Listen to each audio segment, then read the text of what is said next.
وحيث أن البحرين اليوم أصبحت البلد المفضل لدى الأجانب في ظل تفضيل الشركات لتوظيف العامل الأجنبي على البحريني، فإن الحكومة أيضاً لم تتخذ أي إجراءات جادة بشأن البحرنة.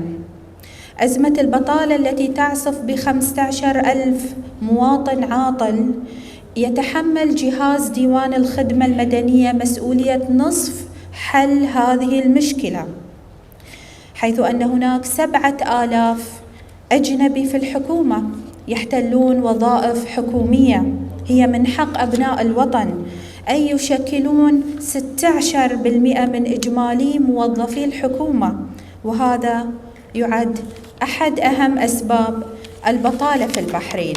إن تذرع الحكومة بتوظيف هؤلاء الأجانب بسبب التخصصات النادرة هي تذرعات واهية. وعودة إلى العام 1991 حين سجلت البطالة حوالي 13,000 عاطل عن العمل، ولا تزال البطالة تلتهم شباب هذا الوطن وأحلامهم وطموحاتهم حتى هذا اليوم، وما أشبه اليوم بالأمس. فإحصائيات وزارة العمل تشير لوجود 14,000 عاطل عن العمل في هذا العام، والأرقام في تزايد. وقد أحدثت البطالة في البحرين عطلاً في ديمومة الحياة لدى المجتمع، فتجمدت الحياة المعيشية في البحرين حتى أصبح نصف شعب البحرين يعتمد على المعونات الاجتماعية التي توفرها الدولة. وقد تدنى المستوى المعيشي للمجتمع البحريني، وتفشت حالة الركود الاقتصادي في ضوء عدة مؤشرات، منها انخفاض القدرة الشرائية للناس جراء البطالة. واليوم بسبب البطالة المواطن غير قادر على توفير سكن لائق في ظل الخيارات البديلة للإسكان بتحميل المواطن قروض إسكانية، وهي خيارات لم تأخذ في الحسبان 15,000 مواطن عاطل عن العمل بلا وظيفة. حسب ما كشفته لجنة التحقيق البرلمانية في بحرنة القطاعين الخاص والعام، أشارت تحقيقات اللجنة إلى أن عدد الموظفين الأجانب في القطاعين الخاص والعام يبلغ حوالي 493,942 موظف أجنبي. طبعا هذا حسب الإحصائيات اللجنة في 2019-2020 أثناء عملنا في المجلس السابق. ولا زال الرقم يراوح مكانه ما بين الزيادة والنقصان.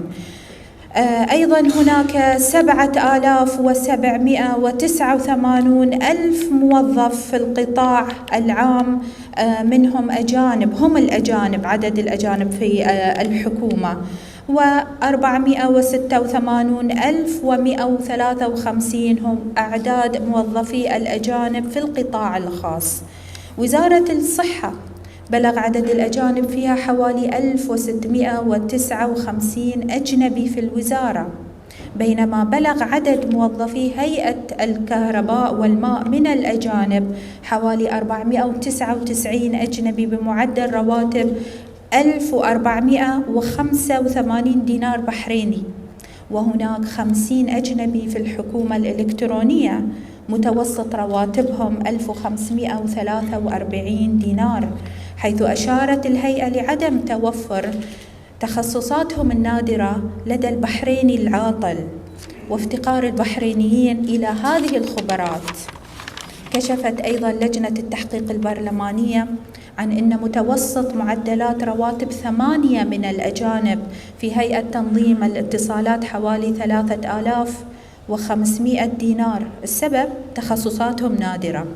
وفي الشركات الحكومية أسفرت نتائج التحقيق في البحرنة عن أن أعداد الأجانب الذين يشغلون مناصب إدارية العليا في الشركات الوطنية تفوق أعداد البحرينيين العاملين في هذه الشركات، الأمر الذي أدى إلى تراجع نسبة البحرنة في هذه الشركات إلى نسب تصل إلى 25% وأقل.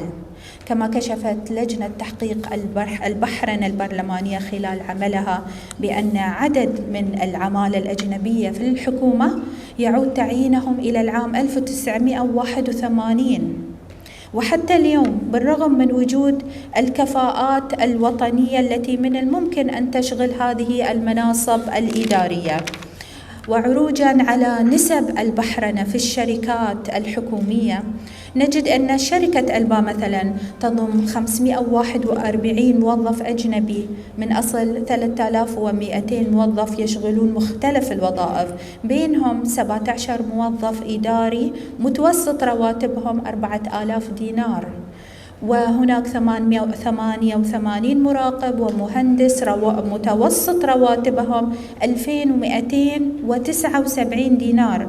هناك 132 مشرف في ألبا متوسط رواتبهم 1266 دينار أجانب. هناك 304 موظفين أجنبي فنيين متوسط رواتبهم 982 دينار. عن أي تخصصات نادرة تتحدثون؟ وفي أسري يبلغ عدد الأجانب 1389 موظف أجنبي. وفي طيران الخليج هناك 4 رؤساء أجانب برواتب 7688 دينار، ويبلغ عدد الموظفين الأجانب في طيران الخليج مجملهم 1120 موظف. أما في مجلس المناقصات والمزايدات هناك مستشار أجنبي قانوني يحصل على 3945 دينار. أرقام خيالية. وللحديث أيضا بقية لأتيح المجال للأخوة الحضور لتسليط الضوء على هذه الأرقام، ولماذا يفضل الأجنبي على البحريني ويعطى من ثروات هذا الوطن. هناك مقولة أخيرة دائما أستشهد فيها في مجلس النواب، بأن حصيلة الضرائب التي تدخل في هذه الميزانية للأسف تذهب إلى رواتب هؤلاء الأجانب. طبعا تمول رواتب الأجانب من الميزانية التي يدفع منها شعب البحرين. فهذا الأمر لابد من وضع حد وقرار حاسم من الحكومة، قرار جاد أسوة بدول الجوار التي سبقتنا بمراحل وسنوات. نتمنى من نحن لا نتمنى بل نطالب الحكومة بأن تتخذ هذه الخطوات الجادة لوقف عملية احتلال الأجانب لوظائفنا. شكرا.